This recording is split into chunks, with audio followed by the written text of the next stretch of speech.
আমি তো একটু আগেই বলেছিলাম যে আমরা পৃথিবীতে যখন আসব 9 মাস আগে জানা যায় যে সন্তানটা পৃথিবীতে আসবে, কিন্তু আপনি আমি যখন মরে যাব 30 সেকেন্ড আগেও 9 সেকেন্ড আগেও জানতে পারবো না।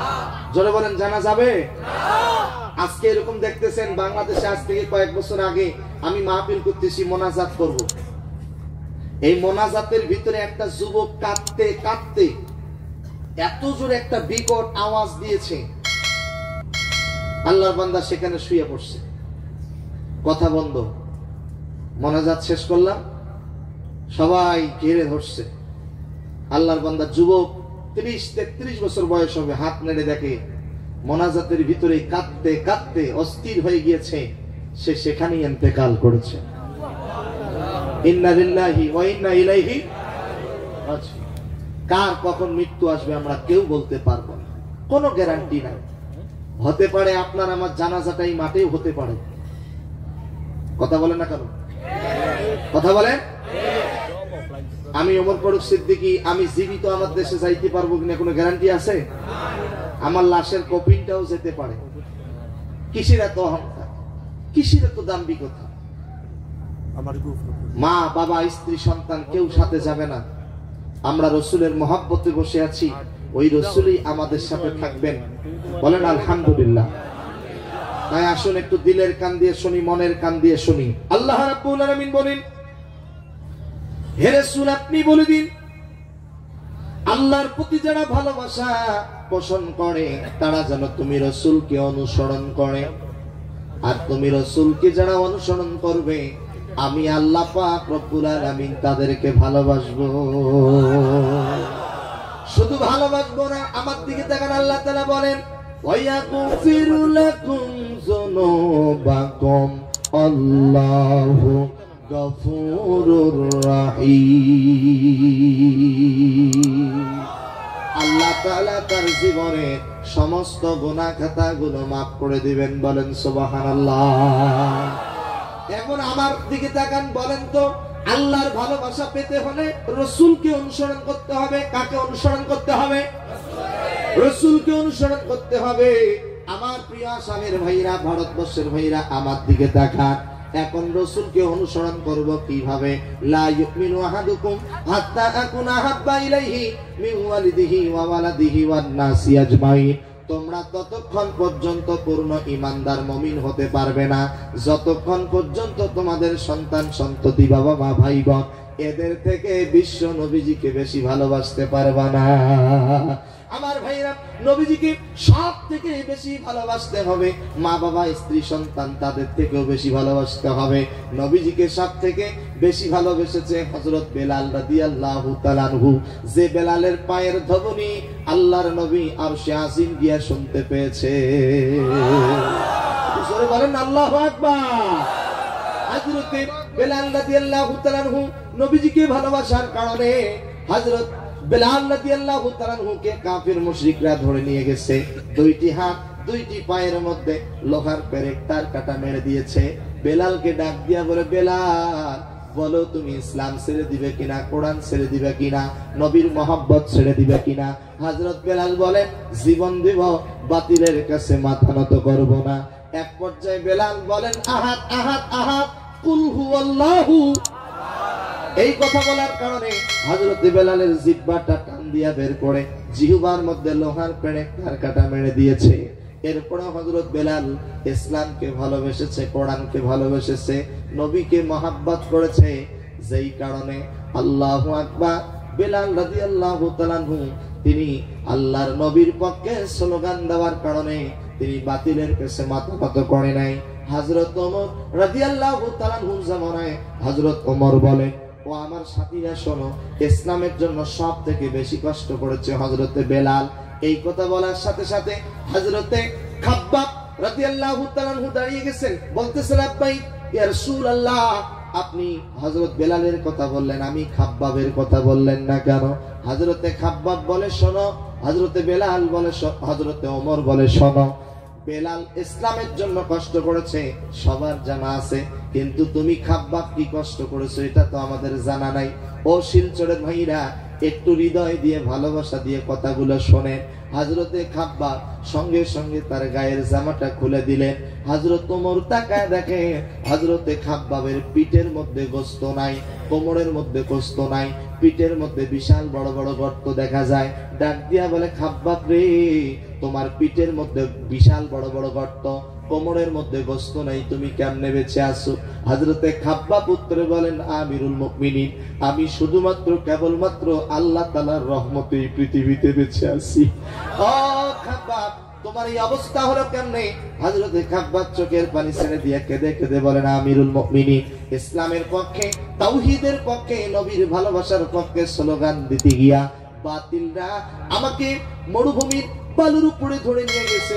দুইটি হাত দুইটি পা পেছন দিক দিয়ে রশি দিয়ে বেঁধে দিয়েছে, উপর করে শোয়া দিয়েছে। জ্বলন্ত আগুনের অঙ্গারগুলো আমি খাব্বাবের পিঠের মধ্যে তুলে দিয়েছি। পিঠের গোশতগুলো গলে গলে জমিনে পড়ে যায়। আমাকে ডেকে বলে, খাব্বাব, বলো তুমি ইসলাম ছেড়ে দিবে কিনা, নবীর ভালোবাসা ছেড়ে দিবা কিনা? আমি খাব্বাব বলেছিলাম, নবীর ভালোবাসার জন্য আমি হাসতে হাসতে জীবন দেব, এরপরও বাতিলের কাছে মাথা নত করব না। নারায়ে তাকবীর, নারায়ে রিসালাত, নারায়ে তাকবীর। আমি আপনাদের কাছ থেকে জানতে চাই, জবান খুলে বলেন তো, হযরত বেলালের অন্তরে নবীর ভালোবাসা ছিল কি ছিল না? অল্প না বেশি? একটু জোরে বলেন, অল্প না বেশি? এই দেখেন কত বেশি। আমার দিকে তাকান, আপনি আশ্চর্য হয়ে যাবেন। নবীজি ইন্তেকালের পরে হযরত বেলাল রাদিয়াল্লাহু তাআলা আনহু, হযরত আবু বকর সিদ্দিক রাদিয়াল্লাহু তাআলা আনহুর খেলাফতকালে হযরত আবু বকরকে ডেকে বলে, আবু বকর, আপনি আমার জন্য দোয়া করবেন, আমি যেন যুদ্ধের ময়দানে গিয়ে শহীদ হতে পারি। কারণ যেই দেশে নবী নাই, ওই দেশে আমি আর বেলাল থাকতে চাই না।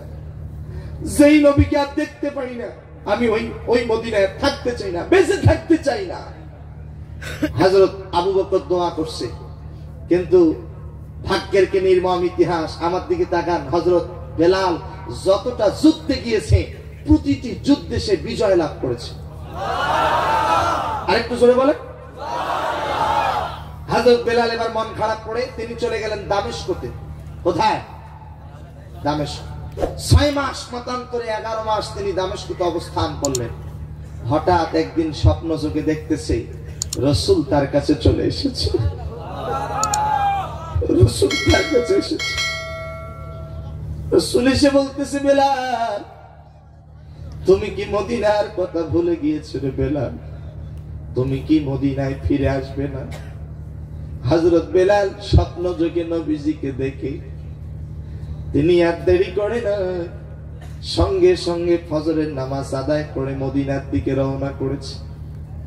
11 মাস পর মদিনায় যখন ফিরে এসেছে, আবু বকর অন্যান্য সাহাবীরা হযরত বেলালকে দেখে সাথে সাথে দাঁড়িয়ে গেছে। ডাক দিয়া বলে, বেলাল, তুমি এতদিন কোথায় ছিলা? দামেস্কতে। কেন গিয়েছিলা? কয়, যেই দেশে নবী নাই ওই দেশে আমি আর থাকবো না। হযরত আবু বকর ডাক দিয়া বলে, বেলাল, ও বেলাল, তোমার কণ্ঠে কতদিন থেকে আজান শুনি না রে বেলাল। বেলাল, একটু তোমার কণ্ঠে তুমি আজান দাও। বেলাল বলে, না না, আমি আমার কণ্ঠে আর কখনো আজান দেব না। কারণ আমি যখন আজান দিতাম, আমার দয়ার নবী, মায়ার নবী, নূরের নবী আমার চোখের সামনে থাকতো। কিন্তু নবীজি নাই, আমি বেলাল আর আজান দেব না। হযরত আবু বকর রিকোয়েস্ট করলেন, কিন্তু রাজি হয় না। অন্যান্য সাহাবীরা রিকোয়েস্ট করলেন, রাজি হয় না। এক পর্যায়ে হযরত বেলাল মদিনায় ফিরে এসেছে। এই কথা শুনে মদিনার সকল সাহাবীগুলো একসাথে হয়েছে বেলালকে দেখার জন্য। আল্লাহর নবীর প্রিয় সাহাবী, আল্লাহর নবীর প্রিয় কলিজার টুকরা দুইজন নাতি, ইমাম হাসান এবং হুসাইন রাদিয়াল্লাহু তাআলা আনহুমা, দুই ভাই চলে এসেছে। হযরত বেলালকে সালাম দিয়েছে। আমার দিকে তাকান, হযরত বেলালকে যখন সালাম দিয়েছে, আসসালামু আলাইকুম ওয়া রাহমাতুল্লাহি ওয়া বারাকাতুহু, বেলাল তুমি কেমন আছো? যখন এই বেলালকে সালাম দিয়েছে, বেলাল বলে, আমাকে ইমাম হাসান হুসাইন যখন সালাম দিয়েছে, আমার মনে হয়েছে আমার বিশ্ব নবী আমাকে সালাম দিয়েছে। সে বলল হযরত ইমাম হাসান হুসাইনের কণ্ঠের মধ্যে আমি আমার নবীর কণ্ঠ শুনতে পেলাম। আল্লাহু আকবার। হযরত বেলাল রাদিয়াল্লাহু তাআলা আনহু তাকে রিকোয়েস্ট করলেন, বেলাল তুমি আজান দাও, তোমার কণ্ঠে কতদিন থেকে আজান শুনি না রে বেলাল। বেলাল বলে না না, আমি আমার কণ্ঠে আর কখনো আজান দেব না। এক পর্যায়ে হযরত ইমাম হাসান এবং হুসাইন রাদিয়াল্লাহু তাআলা আনহুমা দুই ভাই যখন বলেছে, ও বেলাল তুমি একটু আজান দাও, তোমার কণ্ঠে একটু আজান শুনতে চাই, এই কথা যখন বলেছে হযরত বেলাল বলে, আমার মনে হলো বিশ্ব নবী তার কণ্ঠ দিয়ে আমাকে সালাম আজান দিতে বলেছে।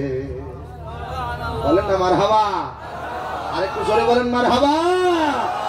আমার ভাইরা আমার দিকে তাকান, যখন ইমাম হাসান এবং হুসাইন রাদিয়াল্লাহু তাআলা আনহুমা দুই ভাই আজান দিতে বলেছে, বেলাল আর দেরি করে নাই, হযরত বেলাল সঙ্গে সঙ্গে আজান দেওয়া শুরু করে দিয়েছে। আপনারা একটু আজানের কথাগুলো শুনে আপনারা একটু আল্লাহু আকবার বলে আল্লাহকে খুশি করবেন। হযরত বেলাল সঙ্গে সঙ্গে আজান শুরু করে দিয়েছে। আল্লাহু আকবার, আল্লাহু আকবার, আল্লাহু আকবার, আল্লাহু আকবার।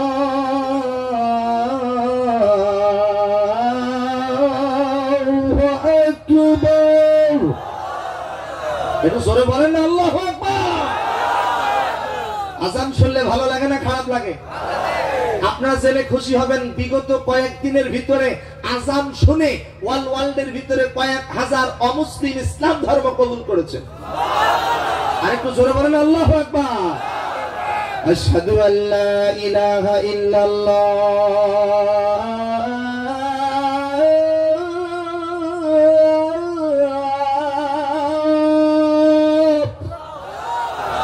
আশহাদু আল্লা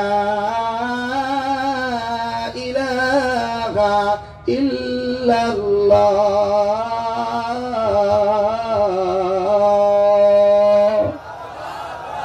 হযরত বেলাল যখন আজান দিতেন, নবীজি সামনে দাঁড়ায় থাকতেন, নবীজির দিকে ইশারা করে বলতো, আশহাদু আন্না মুহাম্মাদার রাসূলুল্লাহ।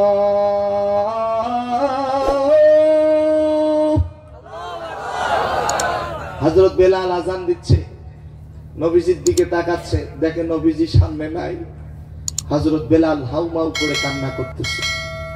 হযরত বেলাল কান্না করতে করতে এক পর্যায়ে দ্বিতীয়বার আশহাদু আন্না মুহাম্মাদার রাসূলুল্লাহ বলবে, এটা আর বলতে পারে না। হযরত বেলালের কণ্ঠে আজান দেওয়ার সময় নবীজির নাম যখন উচ্চারণ করেছে, হাউমাউ করে কান্না করতেছে।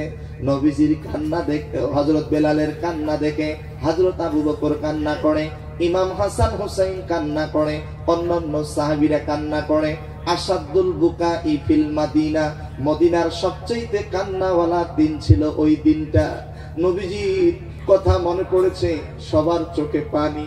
আমি আমার শিলচরের ভাইদের কাছ থেকে জানতে চাই, নবীজির কথা স্মরণ করে, আল্লাহর ওলিদের কথা স্মরণ করে এক ফোঁটা চোখের পানি যদি ফেলতে পারেন, জীবনটা ধন্য হয়ে যাবে। নবীজির কথা যখন এই উচ্চারণ করেছে, নবীজি তো সামনে নাই, হযরত বেলাল কাঁদে, অন্যান্য সাহাবীরা কাঁদে, সবার চোখে পানি। আসাদুল বুকাই ফিল মাদিনা, মদিনার সবচেয়ে কান্নাওয়ালা দিন ছিল ওই দিনটা। হযরত বেলাল আর একবার দ্বিতীয়বারের জন্য নবীজির নাম উচ্চারণ করতে পারে নাই, সঙ্গে সঙ্গে অজ্ঞান হয়ে জমিনে পড়ে গিয়েছে। নবীজির ভালোবাসা কাকে বলে, নবীজির মহব্বত কাকে বলে? এই জন্য প্রিয় ভাইদেরকে বলি, আল্লাহর ভালোবাসা যদি পেতে চাই, রসুলকে অনুসরণ করতে হবে, রসুলকে ভালোবাসতে হবে। রসুল হচ্ছে আমাদের মডেল, রসুল হচ্ছে আমাদের আদর্শ। রসুল তো নাই, নবী নাই, কিন্তু নবীর ওয়ারিস বর্গ, ওলামা, ওয়ারাসাতুল আম্বিয়া, আলেম ওলামা আছে, পীর বুজুর্গ আছে, তাদেরকে মহব্বত করব, তাদেরকে ভালোবাসবো, তাদেরকে রেসপেক্ট করব। আল্লাহ রাব্বুল আলামিন সকল ওলামায়ে কেরাম, হক্কানি পীর বুজুর্গ, তাদের সকলকেই সম্মান করার তৌফিক দান করুন। একটু জোরে বলেন আমিন, আরেকটু জোরে বলেন আমিন। ভালো থেকো বন্ধু, যদি বেঁচে থাকি, দেখা হবে আবার, দেখা হবে আবার।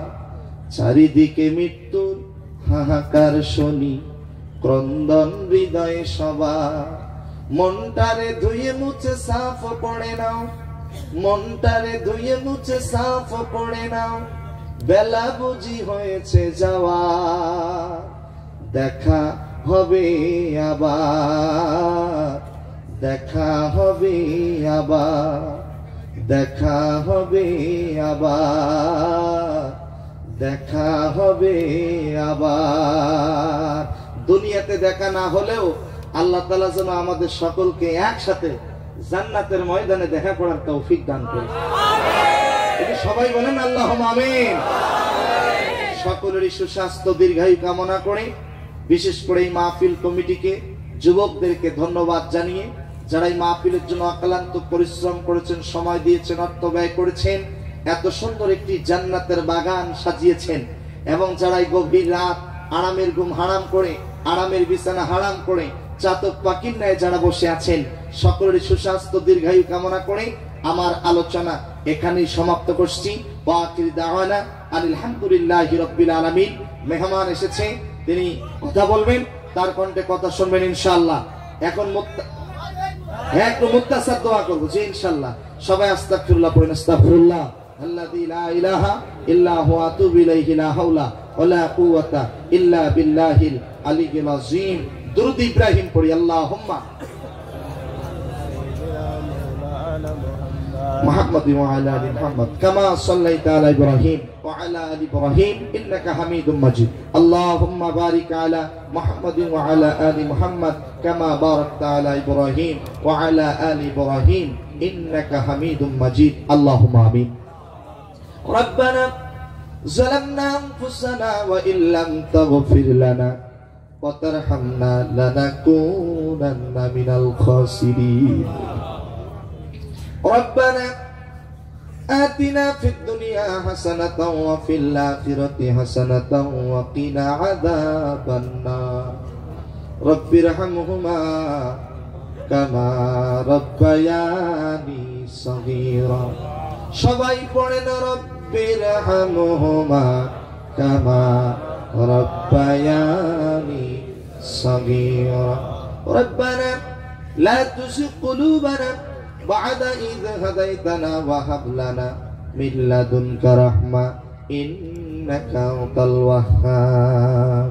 রব্বুল আলামিন, গভীর রাত হয়ে গেছে, পৃথিবীর অফিস আদালত কোর্ট কাছারি সব বন্ধ হয়ে গেছে। তোমার হাবিব বলেছেন রাত্রি যত গভীর হয় তোমার রহমতের দরজাগুলো ততই বেশি খুলে দেওয়া হয়। আল্লাহ গভীর রাত্রে তুমি তাকায় দেখো, আল্লাহ ভারতবর্ষের আসামে শিলচরে বাগাডোরে বসে আল্লাহ তোমার দরবারে ভিক্ষুকের মতো দুটি হাত তুলে ধরেছি। আল্লাহ দুনিয়ার কোন ভিক্ষুক, দুনিয়ার কোন ফকির এক বাড়িতে ভিক্ষা না পেলে আর এক বাড়িতে পায়। আমরা এমন এক ভিক্ষুক, আমাদেরকে ফিরিয়ে দিলে আমরা কার কাছে হাত তুলে মাপসব? আল্লাহ আল্লাহ তুমি আমাদেরকে ফিরিয়ে দিও না। আল্লাহ তোমার কুদরতি নজর দিয়ে তাকায় দেখো, আমরা যারা হাত তুলে আমিন আমিন বলছি, আল্লাহ আমাদের সকলের জীবনের গুনাহ খাতাগুলি মাফ করে দাও। আল্লাহ তাআলা মরহুম মাগফুর আল্লামা আফতাবুর রহমান, আল্লাহ তার কবরটারে তুমি জান্নাতের বাগান হিসেবে কবুল করে নাও। আল্লাহ তাআলা, আমি বাংলাদেশ থেকে এই বাগাডোরি পীর সাহেবের কথা অনেকবার শুনেছি।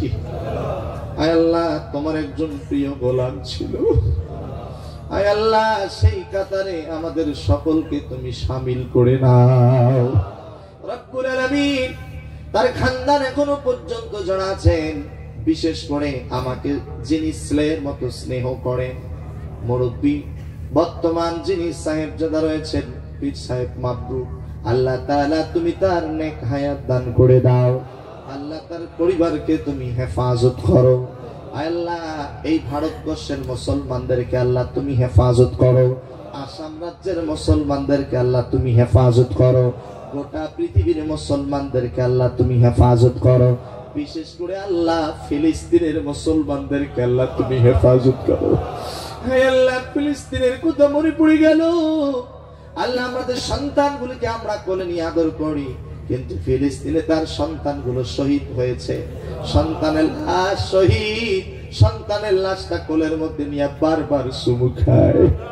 আল্লাহ কিছুদিন আগে আল-আকসা মসজিদের সাবেক ইমাম শাইখ ইউসুফ, আল্লাহ তিনিও শহীদ হয়েছেন। আল্লাহ তার কবরটার তুমি জান্নাতের বাগান বানিয়ে দাও।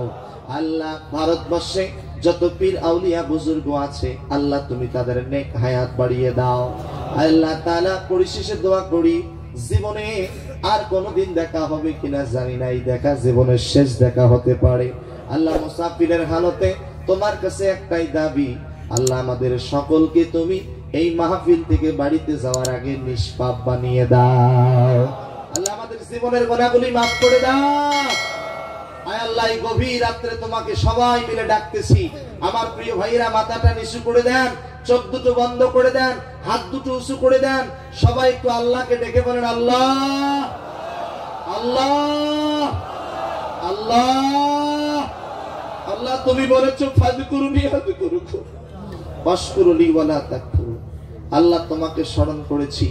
আল্লাহ জীবনে অনেক গুনাহ করেছি, এমন গুনাহ করেছি স্ত্রী জানে না, মা জানে না, বাবা জানে না, কিন্তু তুমি জানো। আল্লাহ আজকের এই মাহফিলের উসিলায় আমাদের সকলকে তুমি ক্ষমা করে দাও। আল্লাহ আমার পরে যে সমস্ত আলোচক আছে, আল্লাহ তাদের জবান থেকে আল্লাহ কোরআন সুন্নাহর আলোকে কথাগুলো বলার তৌফিক দিয়ে দাও। আল্লাহ গোটা বিশ্বের মুসলিম উম্মাহকে হেফাজত করো। রব্বানা তাকাব্বাল মিন্না ইন্নাকা আনতাস সামিউল আলিম ওয়া তুব আলাইনা ইন্নাকা আনতাত তাওয়াবুর রহিম। সুবহানা রাব্বিকা রাব্বিল ইজ্জাতি আম্মা ইয়াসিফুন ওয়া সালামুন আলাল মুরসালিন আলহামদুলিল্লাহি রাব্বিল আলামিন। মরণের সময় আমাদের প্রত্যেকের জবান থেকে মধুর কালিমা জারি করে দিয়েন, লা ইলাহা ইল্লাল্লাহু মুহাম্মাদুর রাসূলুল্লাহ সাল্লাল্লাহু আলাইহি ওয়াসাল্লাম। সম্মানিত ভাইরা, এখন আমার পরে মেহমান আছে, আমার ডান পাশে বসে আছে, দেখতে